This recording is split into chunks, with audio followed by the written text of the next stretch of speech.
let's go into third down. So Dana White announced Fight Island location and the UFC, or he announced 3 fights in the UFC 251 card. So the infamous, it's already infamous, and no one even knew where it was at until this week, where Dana White was able to announce it publicly on First Take on ESPN. So the infamous Fight Island is no longer a disclosed location. Fight Island is in Abu Dhabi. So they actually have, I believe, an island somewhere around there, or just land around there in Abu Dhabi, where it is completely blocked off for the UFC. So we're talking about exclusive hotel, arena, training facilities, dining establishments, specifically for the UFC and their fighters.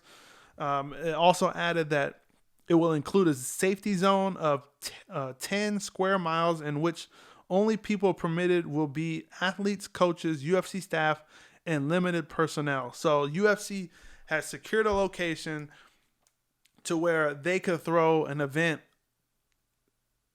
for their, their fighters and everything.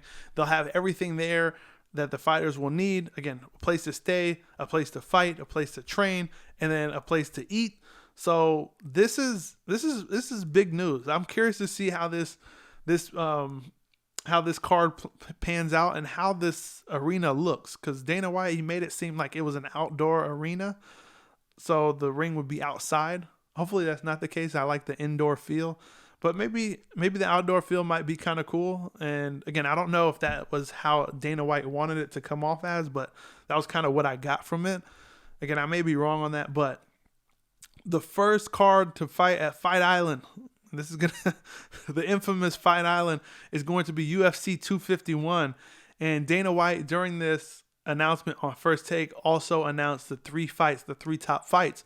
So he announced the main event, the co-main event, and then it's essentially like a third co-main event. So the main event for UFC 251 that will occur on July 11th, so just in a few weeks, will be the Welterweight Championship at 170. So Kamaru Usman will put his belt on the line versus Gilbert Burns.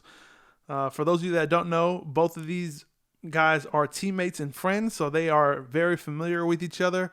And for those of you that don't know Gilbert Burns, he's the one that absolutely dominated and beat down Tyron Woodley recently. Almost embarrassed him for 5 rounds. Woo, that's going to be a good matchup. I think Kamaru Usman has the edge here. Dude's a straight champion. He's a lion. I don't see Gilbert Burns being that guy to dethrone him. So, again, that will be a good fight because Gilbert Burns, again, is very talented. If you guys seen what he did to Tyron Woodley, there was only 2 people that made Tyron Woodley look like that, and there was these 2 guys that are about to fight. So, making Tyron Woodley look bad is not an easy task, and that's what these 2 were able to accomplish. Tyron Woodley, again, I think his days as, one of the top contenders as far as, being a champion in the welterweight division are done. There's just a lot of talent in the welterweight division, and his loss to Gilbert Burns was really bad enough to where he's going to be moving down the rankings. And, I would like to see Tyron Woodley retire. Again, he has nothing else to prove in the sport. He's been a great champion of the welterweight division. Before he fought Kamaru Usman, they were talking about him being one of the best welterweights to ever fight, including over Georges St. Pierre. So that is high praise for Tyron Woodley. Again, he has nothing else to prove in the sport.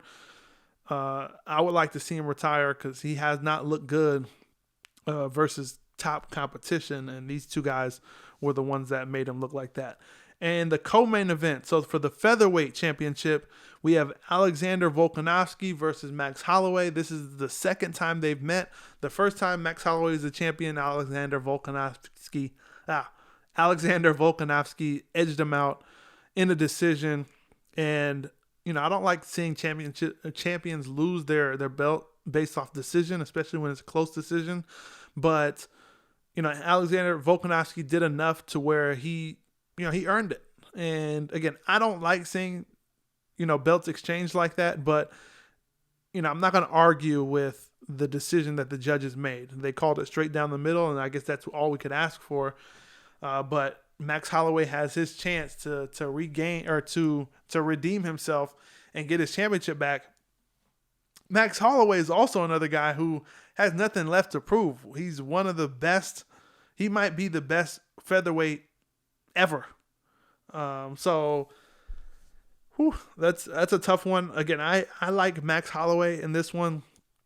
I think he's going to be extremely focused in this fight and ready to go after Alexander Volkanovski. Again, Max Holloway he hasn't breezed through the featherweight division, but you could tell he might have gotten a little laxed, not thinking that there was any competition.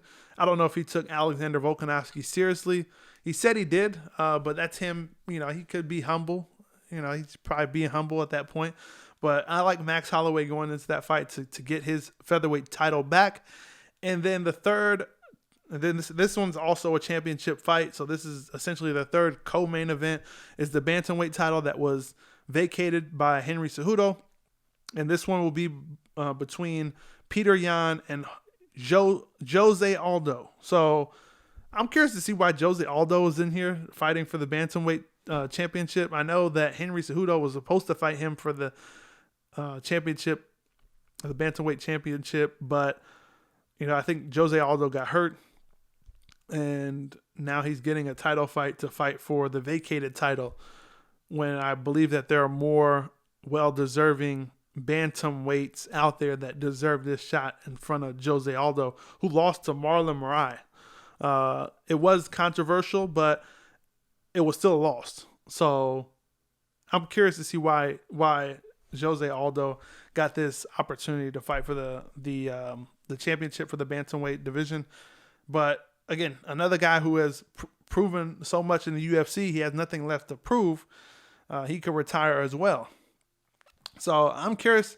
I am happy to see UFC 251. The UFC is putting out a ton of fights before July 11th, and they will be like similar to what we discussed in previous podcasts, where we're having 3 fight nights within a week's time span, within 10 days of each other. So keep your eyes open for that. If you guys are not subscribed to ESPN Plus, if you're listening, your boy be pushing you guys out, hook me up with, free ESPN Plus at least, But no, I'm just playing around. But if you guys are interested in watching the UFC, ESPN Plus is the way to go. I've had no problems with ESPN Plus. It's been great.